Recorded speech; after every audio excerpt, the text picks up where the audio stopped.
9th, 1934, Alexander I of Yugoslavia arrived in the port of Marseille in France. Purpose of this visit? To make good relations with France in the light of bad relations with Italy, which had claims against Yugoslavia. However, mere moments after taking step on French soil, Alexander I would be dead. His assassination and the characters in it led to one of the most crazy assassinations I've ever studied in history. Just to provide a little bit of historical context to why Alexander I was assassinated in the first place, one needs to look at the small country of Macedonia. Macedonia at the time was controlled by Yugoslavia, but had a very large Bulgarian minority that was very frustrated at being part of Yugoslavia. Many radical groups were formed to oppose this, but one that had been around in Macedonia for decades at this point was the IRMRO, the Internal Macedonian Revolutionary Organization. One member of this organization was a certain Vlado Chernozemski. Vlado was a prominent assassin for the IMRO and actually had many very unique ideas of how to advance the cause of this organization.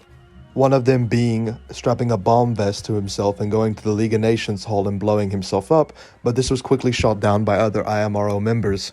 Vlado also worked for the Ustaše, a Croatian terrorist organization. The Ustaše were the ones who planned the assassination of Alexander, and Vlado had 3 other accomplices who were meant to be backup assassins in case his attempt failed. Alexander's motorcade was accompanied by former French Prime Minister Louis Barthou, as well as dozens of police officers and bystanders. All seemed normal until Vlado leapt to the side of the car, and then chaos ensued.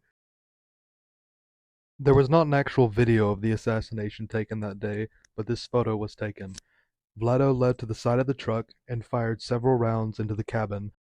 Vlado used a Mauser C96 with a 20-round magazine and carried 3 magazines for this weapon. The immediate aftermath was chaos. Louis Barthou was hit by another officer who was trying to shoot at the assassin, and Alexander I was mortally hit and died within minutes. The chauffeur was also hit.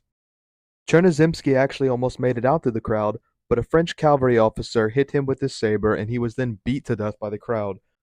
4 lie dead, Chernozemski included, and 15 were wounded. I hope to make more videos like this in the future, and feedback is greatly appreciated in the comments. Thank you for watching.